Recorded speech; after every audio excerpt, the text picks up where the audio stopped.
Hello, it is 5:21 and it is week number 4. So, this week is similar to last week.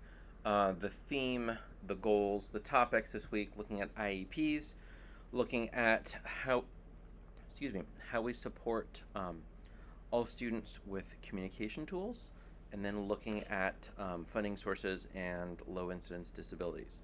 So, that's what we're looking at for week number 4. We have a video for you looking at a day in the life of Richard, seeing how he uses assistive technology and how, hopefully, after watching this one, you look at it and be like, wow, this is incredible that tools make life more accessible for all. For some, it's a must have. Was it a week ago? We looked at Sadie's video, how she ended up editing that video for Apple for a commercial, and just how she's a video editor professionally. That's an incredible thing. Richard's kind of a slightly older version of that, but you get a lot more detail. It really feels like you're just kind of seeing what his life is like.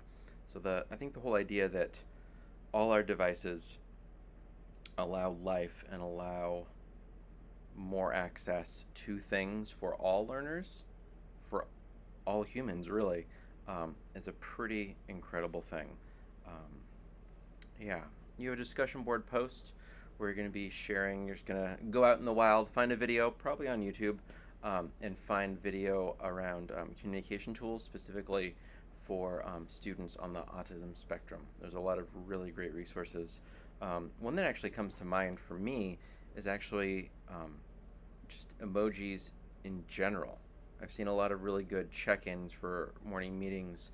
Our third graders tends to be the sweet spot for that. An emoji check-in with like, which emoji are you today? Right, checking in kind of 1 through 5, go around the classroom circle, and then why'd you pick that emoji? It's also a great way for student self-reflection for writing.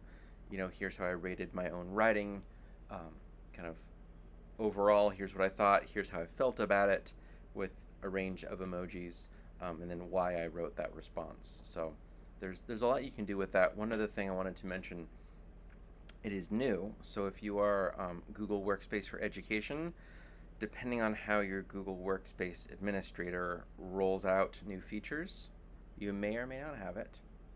I'm in charge of our schools, so we're on rapid release, which means we get the new features as fast as possible. But even then, it spreads out sometimes over a week or two. But they now have emoji reactions inside of Google Docs, right? I'm going to say that again, because if this is new to you, you'll be like, what just happened? By the way, it is available for me. I know we're in separate domains, cui.edu. If you open up a Google Doc, and if you want to open up a new tab right now, just Command T for new tab, doc.new for the URL, and hit return. It'll get a new Google Doc going for you. So now you're looking at a blank Google Doc, untitled document. You're hearing me in the background, and then just type something, return, type, and then double click to highlight something. And then you have 3 choices now with highlighted text. You get a blue comment bubble, which is add a comment to it, which we've had for a while. You have a middle emoji one, that's what we want, and then the third one, suggest edits. So you used to actually change from edit mode to suggestion mode. Now you can just double click and suggest an edit for what that would be. It switches you actually to suggestion mode. But if we highlight it, then you can go to emojis, and you can react with like any emoji you want. And then other people can click and add more. You can add several emojis to it. I can resolve those comments. It's a great way where if you have a lot of choices or you're looking for feedback, you can type stuff out for either a working team with some colleagues or for students, and then people can emoji respond to things, which is an amazing new feature. Like there's so much potential with students for this, and it for sure fits into this theme around assistive technology communication tools. Hopefully this little bit of a rant doesn't feel like we went off the rails a little bit. You're like, oh yeah, I can totally see how that fits into the umbrella of assistive technology, because it, particularly as you dive into communication tools, you'll find that being able, particularly, so go back to the discussion board, um, finding communication tools for students on the autism spectrum, being able to actually represent and identify feelings and communicate those is a big deal. And this is a great lesson for everyone. Great to check in, great for an exit ticket at the end of a lesson, at the end of a reflection for writing, really for any project. It's good stuff. It's for sure good stuff. You have the Try Something New, where you have been working weeks 1, 2, and 3. This is now week 4, where you are sharing a communication AT tool. You're going to continue listing the tool, what worked, what didn't, what you would do next time, would you use this in the future, and then who you would recommend it for. So you're going to do that. You're going to submit that at the end of week number 4. And then finally, you have your e-portfolio, your electronic portfolio. And you're going to add 3 new sections, right in with the topics from this week: IEP process, low incidence tools, and then communication technology tools. The last thing I have for you, which is really, really exciting. I just blanked out on the name. I'm going to Google this real quick. Microsoft Build is happening. I think it actually just wrapped up this last week. But there's a particularly cool idea that Microsoft is doing. I know that Apple often has the kind of holds the banner for kind of innovation and creativity and like the wow factor. And they do. And Microsoft is doing a lot around AI.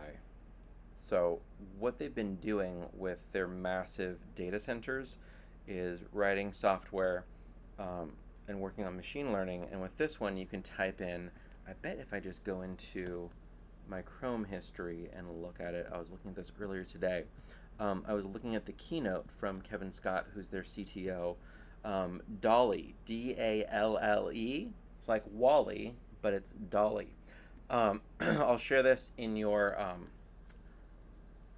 weekly notification. I feel like I'm just like hitting a wall and the words are not coming out, but we're gonna stick with it. So there's a demo. It's on GitHub where you're able to actually see what's going on, and you can. The idea of DALL-E, D-A-L-L.E, is that you can type in a sentence into the interface, and it will generate an image using machine learning.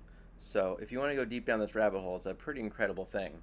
I think this fits in kind of tangentially with our course around accessibility, around learning for all. But this for sure is a moment, and you're going to be like, oh my gosh, I'm so glad I watched the week 4 video from my 521 class when Bill introduced me to DALL-E, because the idea that you can just type in, like the great example is like avocado chair, and then you hit return, and it gives you an avocado chair. You could be like avocado chair with a dog in it, avocado chair with dog in it, photorealistic, and it shows up. It's unbelievable. You're not able to actually type in your own queries yet, but it's getting there. There's the demo, the search I did. Give me just a moment.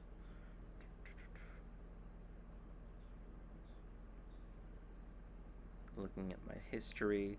By the way, when you're making videos for your students, unless you're going to publish it on YouTube and try and really get like tens of thousands of students to look at it, don't edit them. Don't edit them. This is actually me modeling it for you. We can just kind of leave it at that.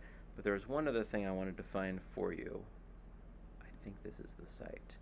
Yes, it is. So like examples would be an illustration of baby daikon radish in a tutu walking a dog. And you get a variety of things that look like they were hand illustrated. Amazing, right? You can ask for something even as specific. An example on this OpenAI website is the exact same cat on top as the sketch on the bottom. And it looks like photorealistic cat on the top and then sketch on the bottom. It's amazing.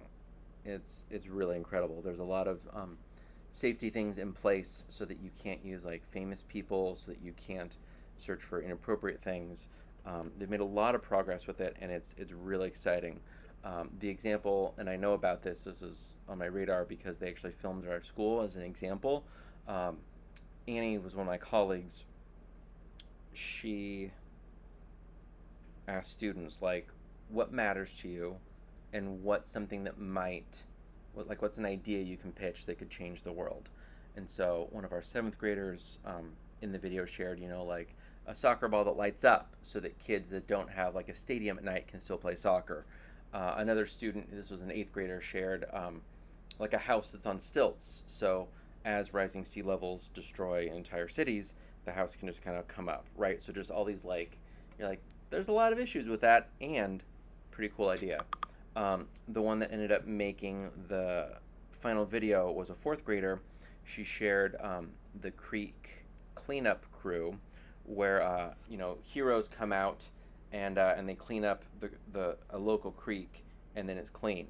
And then as she did that, like, it cut to some B-roll of some random person typing in a Microsoft laptop.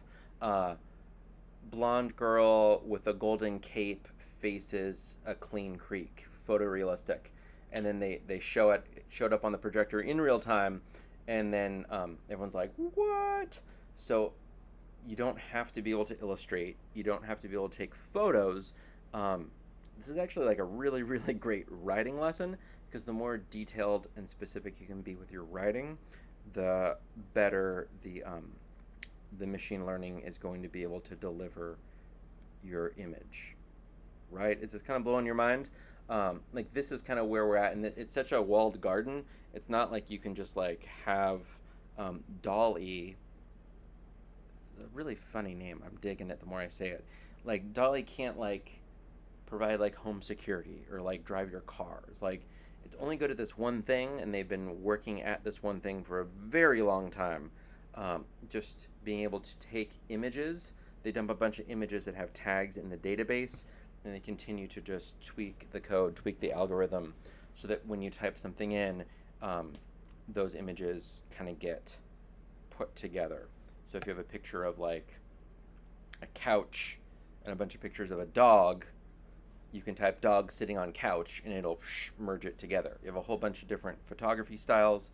You could type in black and white image, photorealistic image, like Andy Warhol style image, and it'll pop out all of those because all of those are in the database. So that is DALL-E. It's exciting stuff.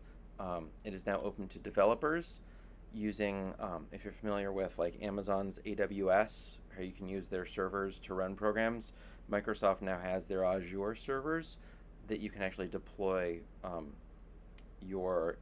they have like OpenAPI. You're actually able to deploy your own code and programs using their servers, which is really cool. So it's Microsoft's jump into kind of AWS, or like cloud hosting for all, but for developers. So super exciting. So many ways that this makes our classrooms more accessible, more exciting. The content students could create is just so much quicker, so much more creative, but it really relies on the user, on the student. It's not like AI will fix the whatever. It's like, no, you need to have the idea, and then an image can be produced from it. So exciting times. If you're a developer or a coder, Microsoft Build is happening right now, or maybe it just ended. I'm not keeping track enough. I just really wanted to watch the video this past week with some of our students, and it was in there. So that is all for week 4. Happy week 4, everybody. Stay safe, hang in there. It's the end of the school year. You've got this, and happy week 4.